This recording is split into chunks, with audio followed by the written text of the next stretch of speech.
Well, good. Let's go down that path because I'm sure that's happened. So you got a guy checking you out, he vibing you. What's up, little mama? Hey, man, lady. And then you responded to them. He talking to you. Come to find out, you made me just miss Atlanta when you did that.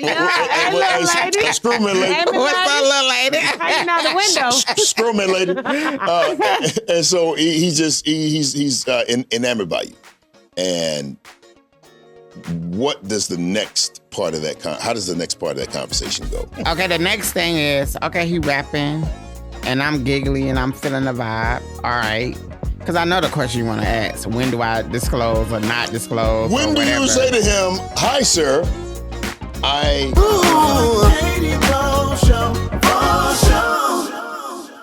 What's going on? It's Katie Bo Show. I am, okay, so at the time that we're recording this, it is extremely late. We're very, very hungry. And we're waiting on some pizza to show up. And I'm kind of thinking that it might not be that good at this point in my ministry. I don't know how good it's going to be. But this conversation is one that sort of got pushed upon us. It just happened because it needed to happen. So I was recording for the Content Factory, the diversity, equity, and inclusion series that our COO, Deetra Giles, was doing. And man, I can't wait till y'all see that. It's phenomenal. She's going to change the game and make us a lot of money. I said us. But some of the people that she brought there, they were powerful. And I know my life will never be the same again, but I don't want to talk about that right now. I met two incredible makeup artists, and I don't know why I don't want to just say makeup artists. I want to say you guys are artists in your own right, and you have your own skizank. You know, you got your own thing, and you're incredible. I saw the work that you did. Some of the work you did on your own faces right now. Look at your face. Look at your face. Look at your face. And we had a great conversation. I'm going to jump right into it, and I'll tell you why we're having it, what have you. So you live in New York now, yes, but you are from... Okay, so I was born and raised in South Carolina, Abbeville, a little small town, but Janelle is from Atlanta. Janelle? Is from Atlanta. Okay, Janelle. Okay, Janelle currently lives in Harlem. All right. Harlem World Stand Up. All right. Yeah. Harlem Stand Up. So Janelle is incredible, and we're going to talk to her about her story and her journey. And this is another one. You're going to see more of her as we move on. We're going to do a podcast and all this kind of stuff, man. It's going to be incredible. Gabby is here. What's up, Gabs? Hey. The Gabs is in the building. So excited to be here. And she will sing at the drop of a dime. And listen, Gab. God is in her stoat. I need an invite when it pops off, okay? You're definitely invited. All right. I love the camaraderie that we had today. And one of the things that I really appreciate is genuine conversation. And sometimes the conversations that you have are tough. Mm-hmm. Sometimes the conversations that we have, it ain't politically correct, but it's a conversation that needs to be had because in order for us to really congeal and for us to really get along and love each other and live with each other the way we should, we got to have the tough conversations. So when you, Janelle, got up and you were talking about what you wanted to present, I'm gonna be okay. I'm dancing. I don't want to dance. I'm gonna just go straight with it. Let's get it. So you got up and you started talking about the trans community and how basically the diversion and equity and inclusion conversation needed to go in that direction. And as I'm recording, I'm sitting there looking at this, and I'm like, I had no idea that you were a trans person. I had no clue. I didn't really think about it. I didn't give it no thought like that. And it opened up a lot of conversations, and we're going to have a lot of things we're going to talk about. So before we even get started, no, wait a minute. Hold on, because, cancel culture is out there. Y'all can do what you want to do. But what I'm doing is I want to say, first of all, thank you for allowing me to have a conversation with you. Already had it off the air. We're going to have it again on the air. Yes. But I appreciate the fact that you allow me to have this conversation and you're gracious enough to teach me. Because I sincerely, it's a lot of things I don't know. A lot of things I'm very ignorant about. And I'm not exuberantly happy at the notion of looking real crazy out here in these streets. But if that's what I need to do in order to get an understanding, I don't mind that. Yeah. So I'm going to say something stupid, I'm sure, ignorant, but I don't mean it. It's coming from my heart. I want to be clear. I want to understand. I wouldn't allow myself to come into this space if I knew if it had ill intent. Okay. Period. I know how to read the room before I enter into the room because of because of who I am. God had blessed me with discernment. And I have to really know how I can enter into a room because I don't know who knows. So when I don't know who knows, I have to be very careful on how I move. And quite honestly, to be transparent, it was a challenge for me to come before you as a Black man and to reveal my story because I did not know if you knew or not. Okay, so you said that. You said that. And what was to me a little heartbreaking is that I don't know if did I present something to you that would make you kind of low-key feel that I would be disparaging? And be honest, because I'm going to be honest. It's not anything in particular. You're just a Black man. And I understand my place with the Black man. A Black man is my biggest oppressor.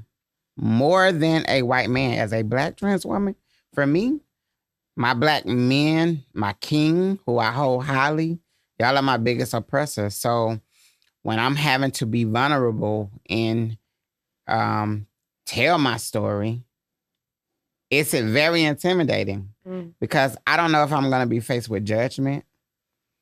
I don't know if you're going to receive the information well. I don't know if previously, before I even got on camera and told my story, how you was viewing me. So I have to encompass all of that and then tell my story and then decide how I need to move. Therefore, so quite frankly, when it was all said and done,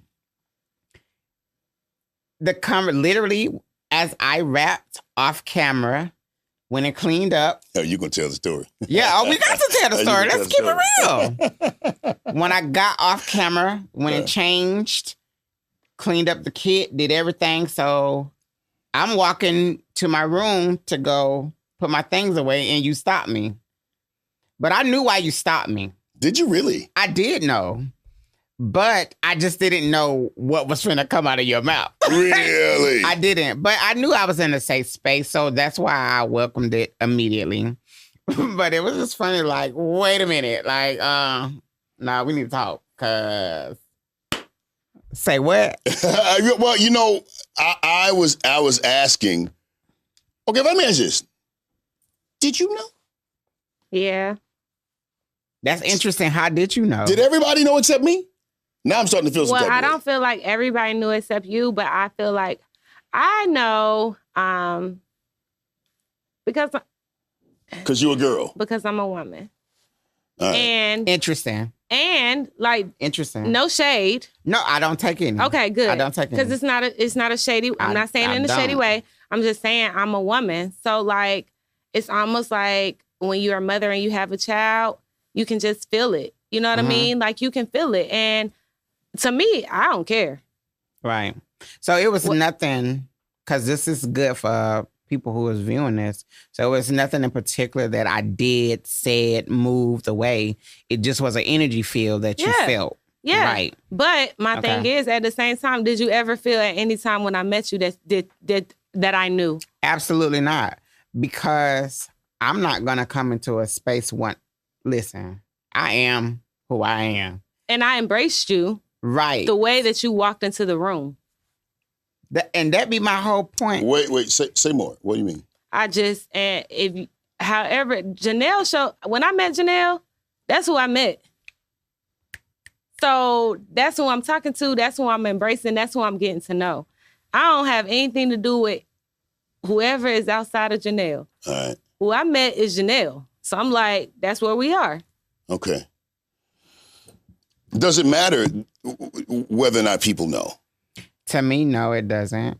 The reason why it does not matter, because once I'm done interacting with you, I'm going to move on about my life. Mm-hmm. Now, whether we have some kind of communion or relation beyond the interaction, it may matter depending on the scope or the scale of the interaction. But no, I can't consume my life around who knows. It's just something that sits in the back of my head. Just something. I can't give an analogy or an example, but it's just something that I live with. I go into many rooms not knowing.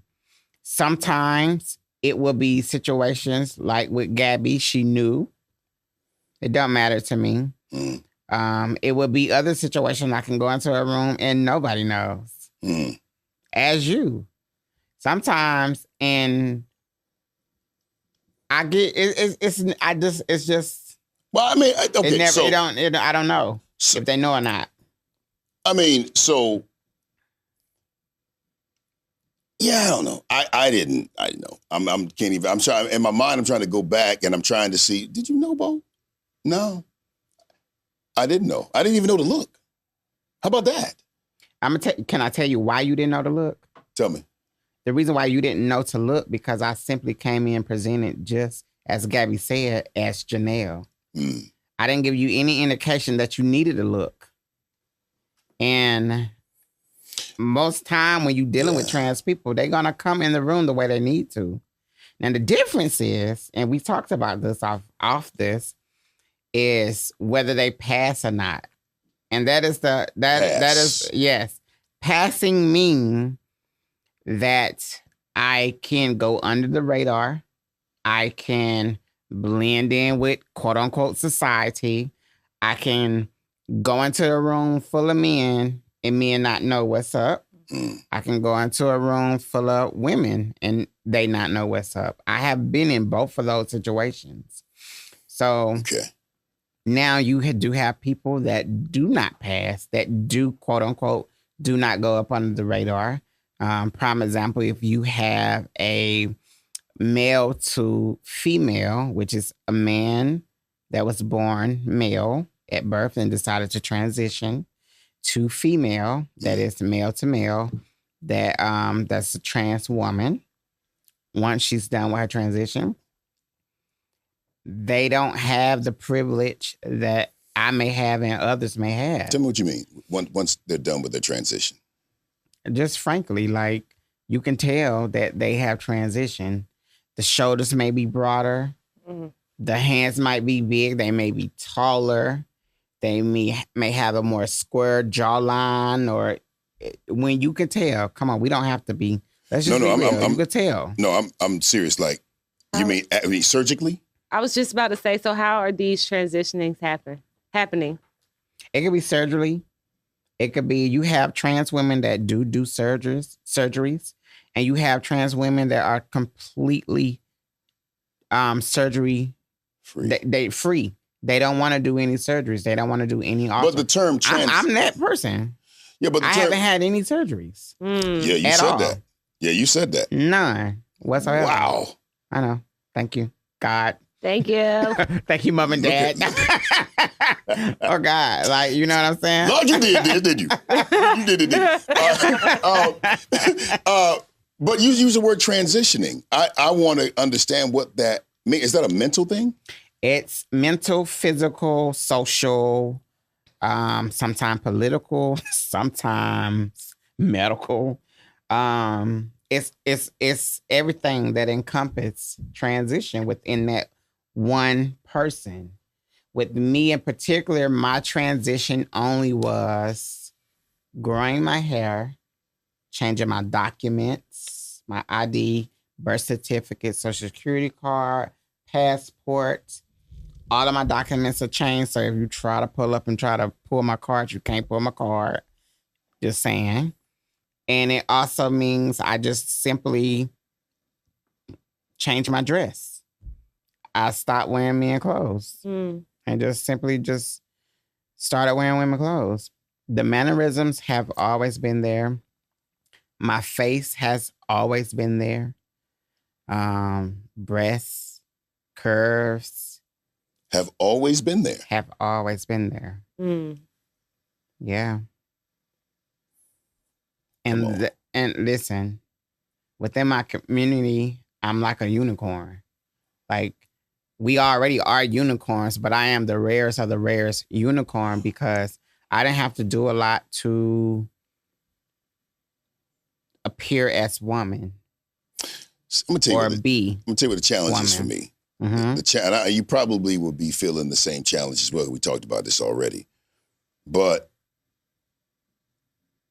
some would say maybe this is the way it was supposed to be. And I don't like using supposed to and should. I don't like, but maybe some people say maybe this is the way it was supposed to be anyway, and everything just lined up the way it was supposed to be. My challenge with that is there are some who that's not their story. They don't have the breast, the curves, they don't have none of that. Correct. But they still internally feel that they identify with another gender. Am I saying that correctly? That's correct. Yeah. You said they finished transitioning or something along those lines. What is finished transitioning, and are you finished transitioning? I am finished. I choose not to do any surgeries. Now I'm gonna tell you this now. What does it mean though? And I want you to tell me. Okay, so what does what mean? Finished transitioning. Okay, so finished transition meaning you have did all of the steps for you to present the way you choose to present. Now, I started at birth as male. When I moved along in life, I decided it just didn't match up. So I did everything accordingly to be able to show up and present as woman now, currently in my life. So again, that was only changing my documents, changing my wardrobe, and growing my hair. The mannerism, body, personality, nuances, all of this is just that's how I grew up. Yeah. Now others, they may have to do surgeries. They may have to get feminization surgeries to their face. They may have to get breast augmentations. Which I didn't even know was a thing. Yes, it's a thing. Just like, listen, technology for medical surgeries to change aesthetics is amazing. It's amazing. I thank God for it. Yeah. I personally don't want to alter anything. Now, I am going to get some more ass at some point. Where you buy that at Walmart? Where you get that? Absolutely not. Yeah, okay. I will be going to the best of the doctors. Really? When I get, yeah, of course. Now, listen, just to be candid. Yes. But to me, that's not even a transitioning surgery. Okay. Shit, our everyday cis woman get fucking ass. Can I say that? Yes. Okay. I'm going to beep it. Man, I was like, wait, because I'm really, okay, listen. It's after dark. Be you. Be you. And whatever's not cool, we're going to cut it or beep it and whatever it is. All right, so like I was saying, cis women get ass all the time. They get their ass induced all the time. So to me, that's not a surgery that I am particularly doing to make my transition more complete. Okay. I just want some ass. So you being a woman is not external. It's internal. It's a question. It is mostly internal. And the external part of it is what? The external part of me being a woman, let's just break it down. How would I look if I take this wig off, right? Mm-hmm. If I take this hoodie off, if I just strip naked, right? You're not going to strip naked. And we are not. We're not. But I'm still going to have a feminine face. I'm still going to have titties. You still have curves. I still got curves. Wow. My skin is still buttery soft. I still have small hands. I can't change none of that. My feet is fat as hell, but I'm like a regular size. My feet is like a 7'8". All right. I can't change none of that. That's naturally who I am. I'm gonna tell you why I like you. I like you because even when we first met, this was, 2 years ago? 2 years, 3 years ago? 2 years ago. I moved to New York 2 years ago. I say like almost like 3. Okay, so Super Bowl Live, I came in and I did some photo shoot with Lewis, my dude, King with a camera, on IG. And you know, me and Lewis never discussed any of that. I don't even know if Lewis ever knew. I'm going to say something to you.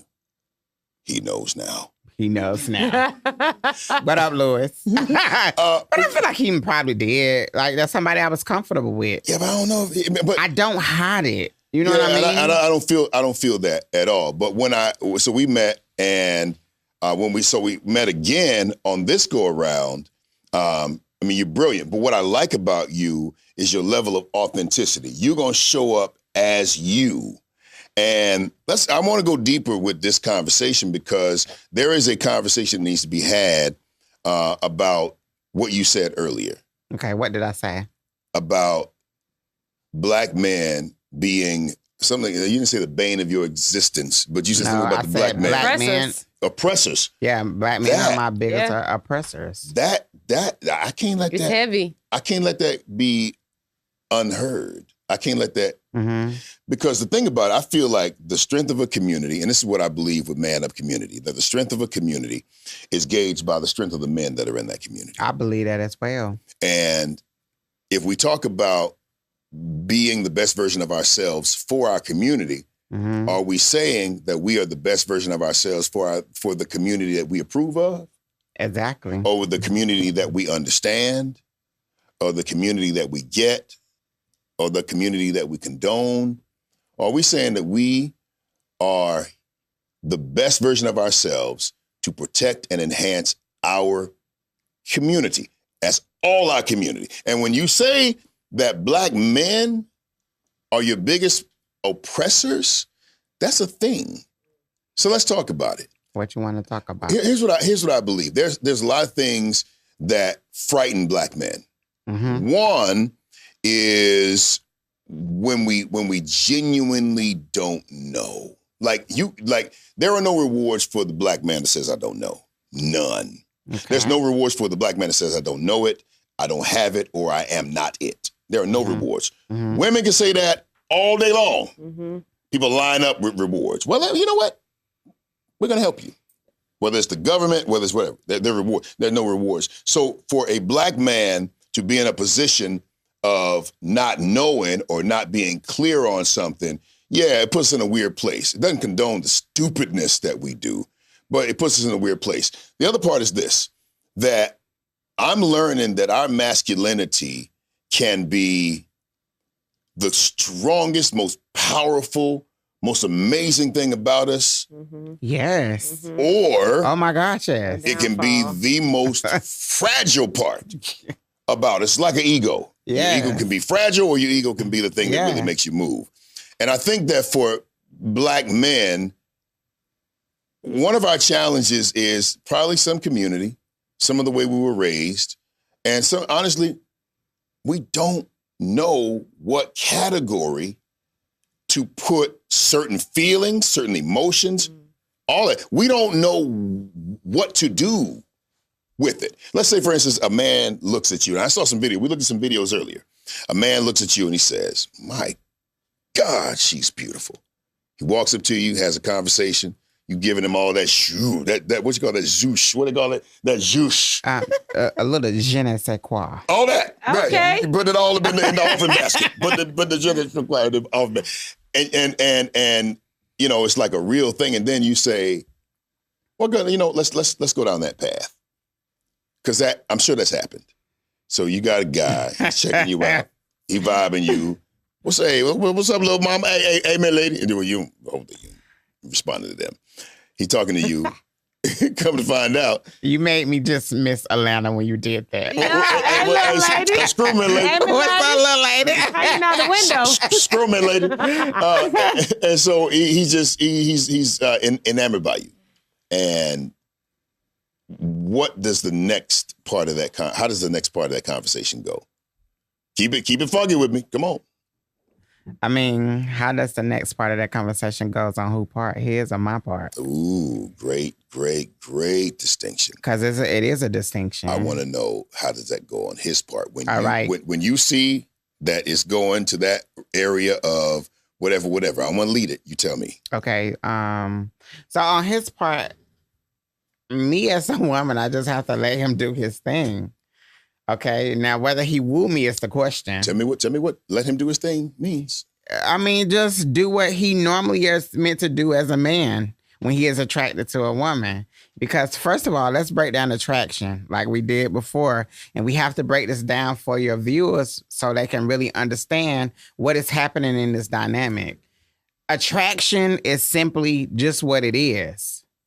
If a man, what I see. You just simply like what you see. Mm-hmm. It's nothing beyond, it's nothing above that, it's nothing below that.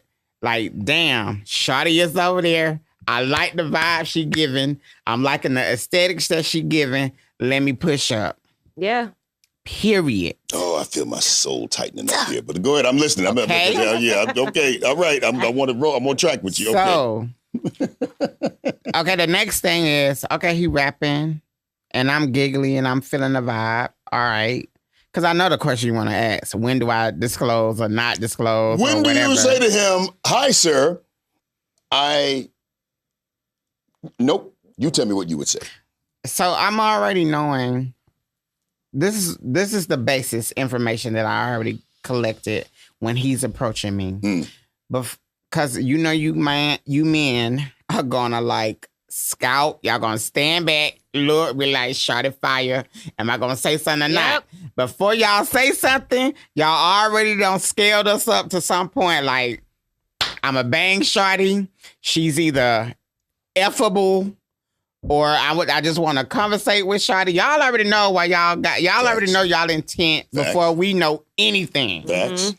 So when a man is coming up to me in particular, I can't do nothing but let him do his thing. Now, if he woos me enough to activate any feeling in me to reciprocate that energy back to him, then it would come to question, when do I tell him? Okay?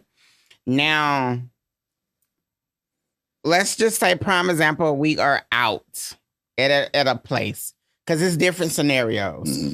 We out at a place, we out at a lounge, it's music, it's drinks, it's popping, everybody's relaxed. And the only reason why I'm bringing this to light, because I'm in this situation a lot. So he's talking, we communicating, we exchange numbers. Let's just even say exchange number. Do I tell him right then and there? Hell no. Okay, so. But why not? Why not? The reason why it is not safe for a trans woman to disclose her her gender status, or whatever you want to call it, because you do not know how that information will click in this man's head.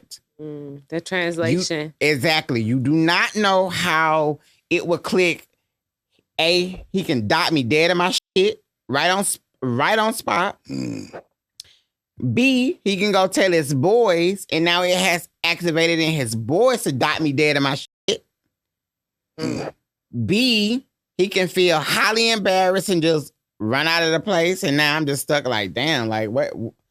I know that was serious. Yeah, that kind of sounds like better the other options, I think. Wait, it goes on. Or D, he can get hyperly sexual and then A, assault me, because he just can't control all of that. Or what's DE? He could lure me in to be like, I'm cool with it, shawty. I didn't play.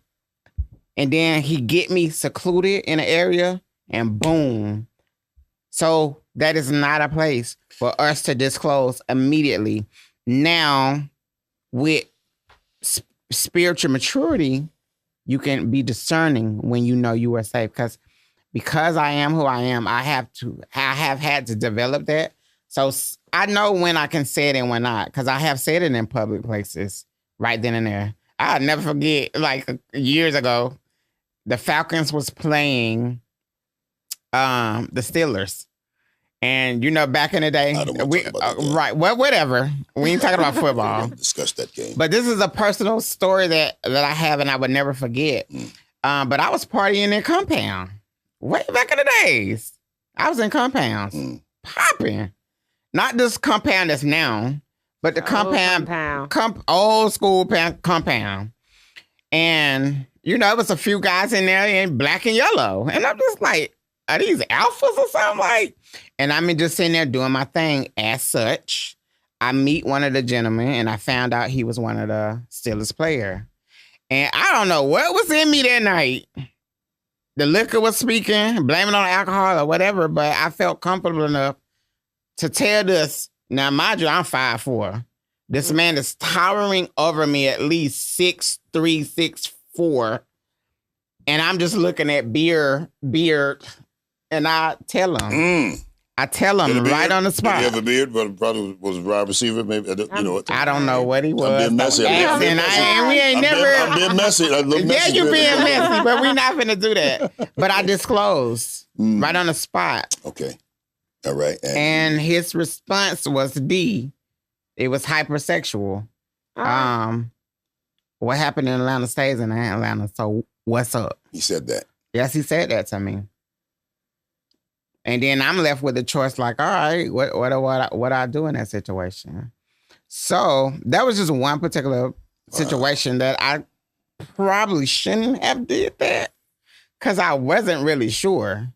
But after that, because this is my young days, I'm 38 now. I was a good 25 back in them days. I was not, that is something I would not do today. No, I get it. I mean, you grow up. And you learn. You live and you learn, you make better choices, et cetera, et cetera. So now, when do I tell him if I do exchange numbers with him?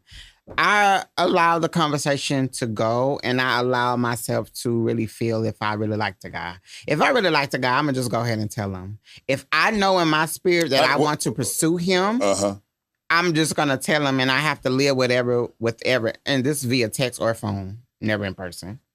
So what does that conversation look like? What's up, Jimbo? What's up, Shawty? What you doing? Nothing. I'm just chilling. Or whatever. And I just like, hey, it's simple. I just want to just let you know that I'm trans. And he's either going to reply back like, go kill yourself. And this is what I get on a regular. Go kill yourself. And these are black men because I'm saying this to the camera. Black men are my first choice. I would never go outside of my own race to seek romantic friendships and love.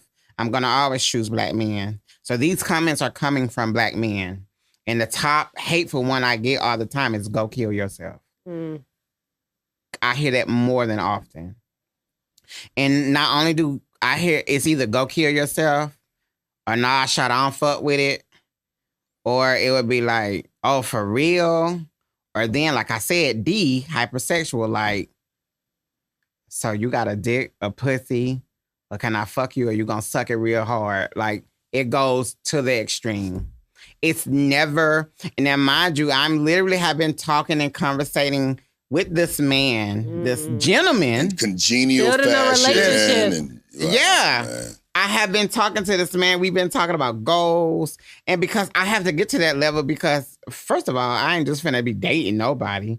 I want to seek a gentleman with quality. I'm really so sorry.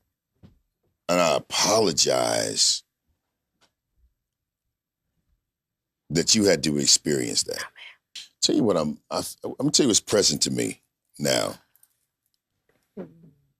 What's present to me is there's a part of me that wants to explain. Yes. I would love that.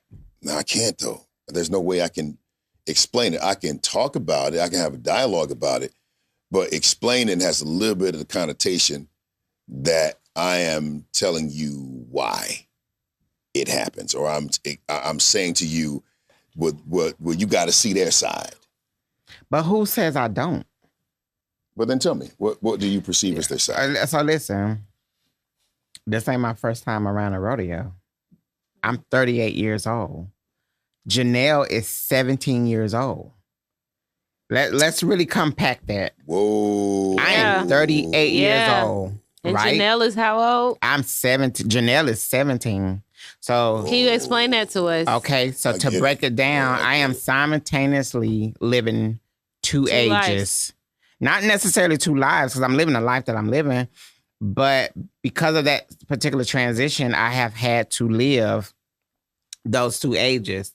So meanwhile, I am currently living my whole 38 years of life on how regular people just, quote unquote, regular, because trans people are regular. Let's normalize that. We move through life every year. It's my birthday. It's my birthday. My birthday. We go up in our number. Well, Janelle got to go up in her numbers as well.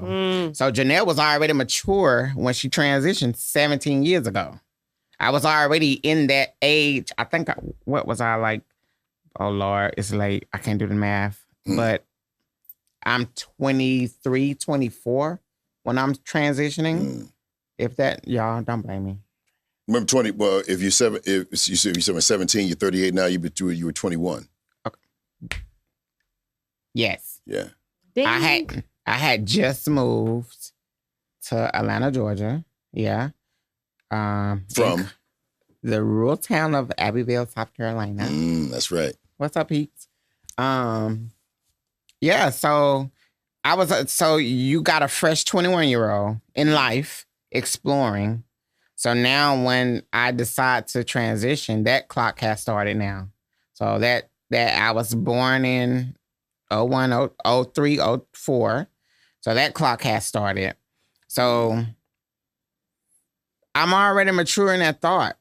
So I already been on this rodeo 1,000 times. I have met, when a man come up to me, I already met this man 1,000 times. He gonna say exactly what I know he gonna say. I just don't know which path he gonna choose. Push back a little bit. Okay. If you don't mind, I'm gonna push back a little bit.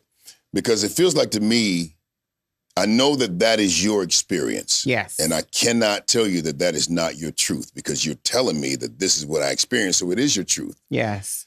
What I'm saying to you is to say that this is what Black men do in a general sense. Isn't that a little marginalizing? Isn't that a little putting us in a box? Isn't that a little stereotyping What us? else am I gonna go off if all I do is choose to date Black men? I mean, what else do I go off? Unless you tell me that you have had Black men in every sector of life as it relates to Black men. Like, give me an example. Meaning you're going to go off of the Black men that you meet in the sectors that you go to. These are cats you run into.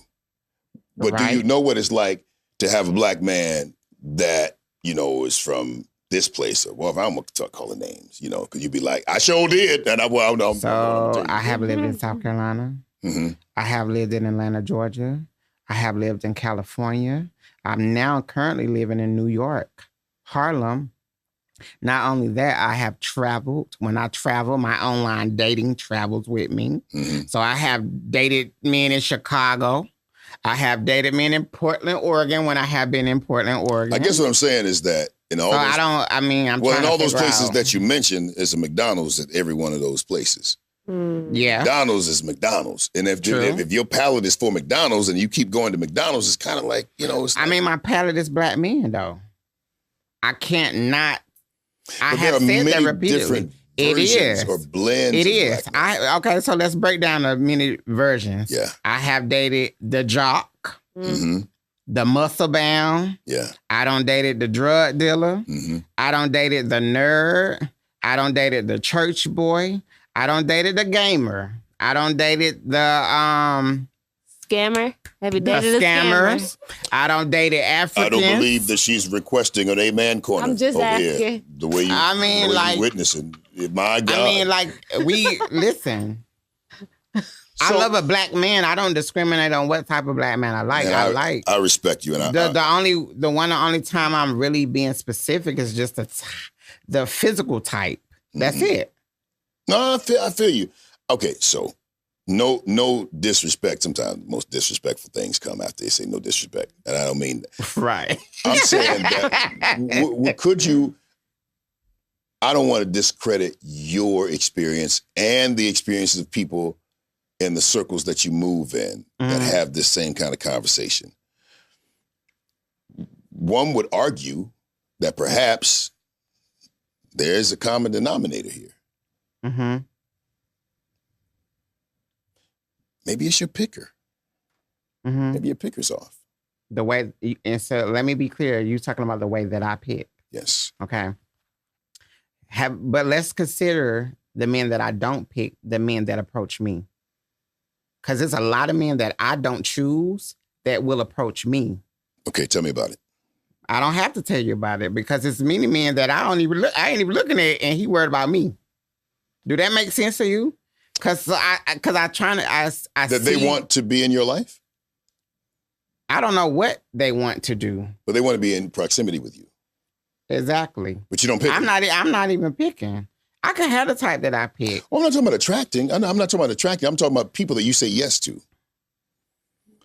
Because the people that I say yes to. So do we really want to hone down on the people that I'm saying yes to? No. I didn't really want to have this part of the conversation. I'm just saying that when it comes down to, if it was me, and I was talking about all the girls that have broken my heart, they ain't about nothing, they're taking advantage of me, scamming and all this kind of stuff, chances are you be like, hey man, that's you, dog.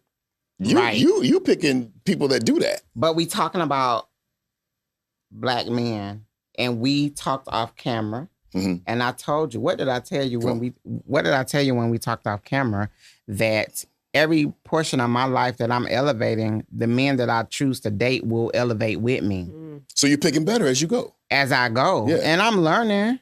And I told you, good girls have the bad boy element. We want the bad guy. I haven't been through that phase. You still want the bad guy? Absolutely not. Quite frankly, I like nerds. I really. You said you had a nerd, and he was awful. I guess I don't know. But what I'm saying to you, because I feel like nerd on that level. I got you. So no, because this is what I feel like you're saying. I feel like you're saying like we cannot just generalize black men because sis, that just may be the black men that you are choosing. But guess what? Again, I say when men are approaching me, I haven't chosen them. They are choosing to approach me. Let's be mindful of all the men that just find me just rawly attracted and they want to talk to me. Mm-hmm. I'm not choosing those men. And 9 times out of 10, if I'm saying yes to the man, I ain't choose him. Like, quite frankly, the type got a little sauce. So, come on, saucy. But the type that chooses you, but you don't choose back. Have you ever wondered if there was a common denominator with them? Of course. I have to. I'm going to hold myself accountable. Then maybe oh, man, I don't want to have to. This ain't got to be contrarian. No, say it. Perhaps come on, that's why we're here. Perhaps you are choosing something that is not choosing you back. And because of that, you're getting the outcomes that you're getting. And I feel that 100. And let me tell you, and let me lay that out for you. I identify as a woman, right? Yes. Now, that is my gender. I choose to be attracted to heterosexual men. I choose to be attracted to heterosexual cis men, okay? No. Let me lay it out. Please. The reason why I choose to be attracted to heterosexual men because myself identify as a heterosexual woman, okay? Now that we are talking about love, romance, and the whole 9, attraction, and who I'm choosing to love and kiss and be friends with and all of that. My gender, if you notice how I laid that out, never came into play. All I just simply said, woman to man in a heterosexual playing field. Yeah. Now, if we want to get a little bit more technical, then we would say I am a trans woman. Okay, attracted to cis heterosexual men. Okay, now I gotta be real with myself. That is a challenge. Okay, because a lot of heterosexual men have a hard time processing that thought. Okay, Now, like on paper, I'm showing up as women, something they are really attracted to. Would you say they're truly heterosexual? If Absolutely. Yeah. Can I ask a question? Can you explain to us what cis is? Okay. So I didn't want to. Come on, man. We're gonna do it, but I'm telling you, this right here, boy. This. I'm sorry. I just feel like if we're in this conversation, right? We gotta clarify. If we're in this conversation and it's a growing moment for us, and it's a growing moment for the people audience. that are viewing, Yeah. then you need to know when she talks about what she talks about, how to understand and to be able to cope with that. So, can you tell us what a cis is? Period. So let's be real. Cis is a term that And a CIS. CIS. Yes, CIS. Okay. CIS. Cis is a term that mainly came from like CDC, like a medical background that now has surfaced into mainstream media. And now we have education around it. So basically, cis only means that when you was assigned male or female at birth, you are consciously identifying what you was assigned at birth versus a trans person that does not identify what they was assigned at birth. So if you are a man, you look down, hey, I got a penis. I feel like a man. I think like a man. I'm a man. So you're a cis. If you're a female, you look down, you have a vagina.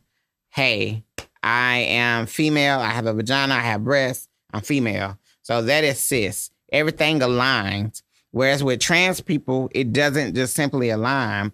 And it's hard for people that's not in that state of mind to understand how we operate because our wiring is completely different. Yeah. Look, honestly, I don't think a lot of trans people are just delusional or crazy and don't realize we know what we was born with. We don't need nobody else telling us what we was born with. We know that. Yeah. Next time on the KD Bo Show. Just because I have a penis, sorry, my penis is a little girly. She's girly. My mind just is not matching up with what I have. Come on. Help me, Jesus. Come on. Yeah. Give me a minute. And look, let's be real. I need a minute. Damn it. Come on. I need a minute.